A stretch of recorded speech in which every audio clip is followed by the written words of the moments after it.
Before this story begins, take a moment to subscribe to the channel. Because stories like this, quiet, honest, deeply human, don't shout for attention. They wait for the right listener. And if you're here right now, maybe this story found you for a reason. Now let me take you back. Some evenings arrive without announcing themselves. They don't feel important when they begin. They don't carry warnings or signals. They feel ordinary. So ordinary that you'd never imagine they might follow you for the rest of your life. That evening was like that. I had come home for what I believed would be a short break. Temporary. A pause, not a return. Just a few days to reset, breathe, and then move forward again. Home had always been familiar in the quietest way. The same walls. The same furniture that creaked in the same places. The same silences that filled the spaces between words. My older brother, Daniel, still lived there.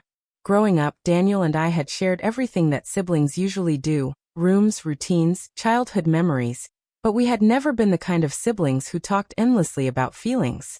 We didn't sit down and analyze our emotions. We didn't label things or explain ourselves. Instead, we understood each other through presence, through being in the same room, through sharing space without demanding attention, through sitting together without the pressure to fill the silence. That was our language. Over the years, something unspoken had formed between us, a rhythm we never discussed, but always followed, especially on Friday evenings. We never planned them. They simply happened. One of us would turn on the television. A movie would play quietly in the background. Lights dimmed low enough to soften the room. Two people existing side by side. Not performing conversation, not pretending closeness, just being. That night followed the same pattern. Or at least it seemed to. The living room glowed under the warm, yellow light of a single lamp. Shadows rested lazily against the walls, unmoving, as if time itself had slowed. Outside, the steady hum of summer insects floated through the open window, reminding the world that life was still moving forward. Even if, in that moment, ours felt suspended. Daniel sat in his usual chair, leaning back with an ease that only comes from familiarity. His arms were folded loosely, his attention fixed on the screen, posture relaxed, expression unreadable. I curled into the couch with a blanket pulled casually around my shoulders. Not for warmth, for comfort.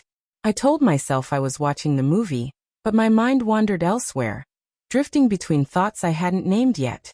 There was something grounding about sitting near him. Something steady. Something safe. The movie itself was forgettable.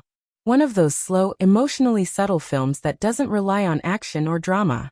The kind of story that unfolds quietly. The kind that doesn't ask for your attention, but earns it slowly. As scenes passed, I found myself noticing things that had nothing to do with the screen. The way Daniel's jaw tightened during tense moments. The way he exhaled softly when a scene carried emotional weight.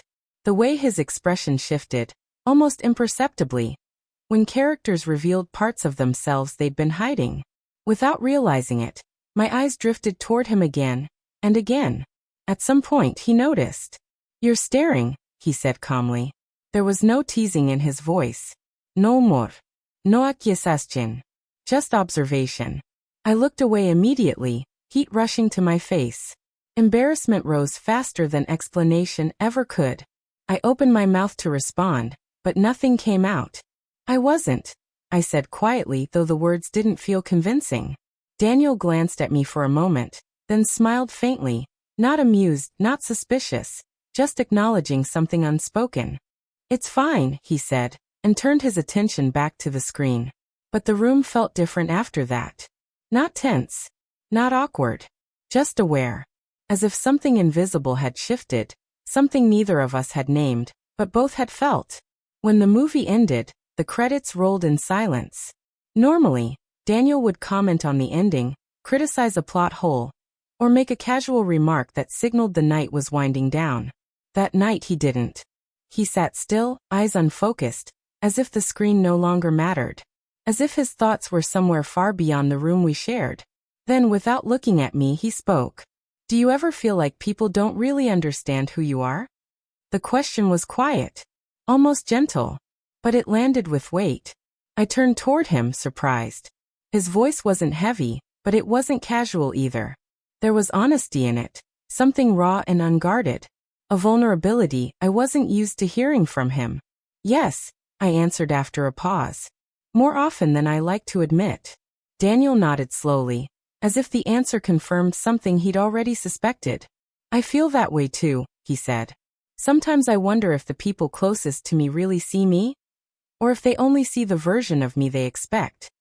The room seemed to grow smaller, warmer, as though the walls themselves leaned in to listen. That moment didn't explode into a dramatic confession. There were no tears, no raised voices, but something opened. A door we hadn't realized was closed. And once it opened, there was no going back. When I went to bed that night, his question followed me. It replayed in my thoughts, not as something painful, but as something honest. Something real. For the first time in a long while, I felt seen, not because someone had said the right words, but because they had asked the right question. The next morning arrived without urgency. No alarms. No ruse. No sarpellis. Sunlight slipped through the thin gap between the curtains, spilling softly across the floor in uneven patterns. Dust floated lazily in the air, catching the light for just a moment before disappearing again. I lay still, staring at the ceiling, listening to the quiet sounds of the house waking up. A distant clink of a mug, the low hum of the coffee machine, footsteps moving slowly across the kitchen floor. Daniel was already awake. The memory of the night before rested gently in my mind. Not loud enough to demand attention, but present enough to be felt. His question echoed again, not as a disturbance, but as an invitation. Do people really see who you are? Or only who they expect you to be? I hadn't realized how rarely I asked myself that. Eventually, I got out of bed and made my way downstairs. The familiar creak of the steps felt grounding, like a reminder that some things hadn't changed and didn't need to. The kitchen smelled like coffee and toast. Comforting. Familiar. Daniel stood by the counter, moving with the ease of someone fully at home in his own space. He wasn't rushing. He wasn't distracted. He looked calm. When he noticed me, he glanced up and smiled. Morning, he said. Nothing unusual in his tone. No cuernis. No hesitación. And yet everything felt subtly different. Morning, I replied, taking a seat at the table. We ate together without speaking much. Not because there was nothing to say, but because there was no pressure to say it immediately. The silence between us felt thoughtful, full instead of empty. I noticed things I hadn't paid attention to before. The way Daniel listened when I spoke, even casually. The way he paused before responding, as if choosing words carefully instead of automatically. The way his attention stayed present, not drifting elsewhere. Finally, he broke the silence. I've been thinking about last night, he said. I looked up at him. So have I. He nodded slowly. I don't say things like that often, he continued. I'm not very good at it. But I meant what I said. I waited, letting him continue in his own time. I value our conversations, he said. Even the quiet ones. Especially those. Something loosened in my chest at that. Me too, I said softly. It feels easy. Safe. That word lingered between us. Safe. Daniel smiled. Not broadly, not dramatically, just enough to acknowledge that the feeling was shared. And in that moment, something unspoken was finally recognized. Later that morning, without much discussion, we decided to take a walk. The air outside was cool and fresh. The grass still held onto the night's dew, bending under our steps. Birds moved through the trees above us, their sounds weaving naturally into the quiet of the morning. We walked side by side, not rushed, not aimless, just moving forward together. After a few minutes, Daniel spoke again. Do you ever feel like you're carrying expectations that don't even belong to you? The question caught me off guard. Not because it was unexpected, but because it was precise. I stopped walking. Yes, I said honestly. All the time. Daniel exhaled slowly, as if releasing a weight he'd been holding. I think we forget sometimes, he said, that it's okay to exist without proving anything. That sentence stayed with me. We continued walking until we reached the old fence at the edge of the yard. It had been there as long as I could remember, weathered, uneven, quietly persistent. Sunlight filtered through the leaves overhead, casting shifting patterns across the ground. Daniel turned toward me. "I want you to know something," he said quietly. I looked at him, fully present now. "I'm proud of you," he said. "Not because of what you do. Not because of what you achieve. Just because of who you are." I hadn't realized how much I needed to hear that.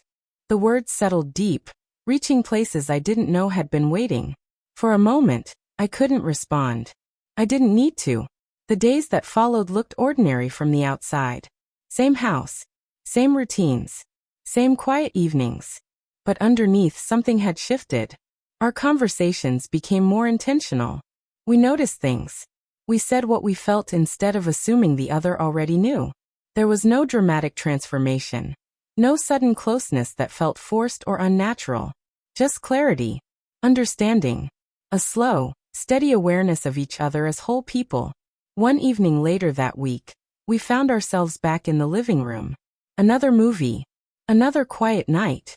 But this time, the silence felt layered, rich with meaning instead of distance. Halfway through the film, Daniel spoke again. "Do you ever worry," he asked, "that I don't notice the things that matter to you?" I turned toward him immediately. "No," I said. "You notice more than you realize." He looked relieved. "I just don't want to miss the important things," he said. That's when something became clear to me, something I hadn't fully understood before. Connection isn't about perfection. It isn't about saying the right thing at the right time. It's about presence. We sat there, letting the movie play unnoticed. The real moment wasn't on the screen. It was between us. That night, as I lay in bed, I felt a sense of peace I hadn't known before. Not because life had suddenly become perfect, but because something honest had finally been acknowledged. And once honesty enters a space, it changes everything.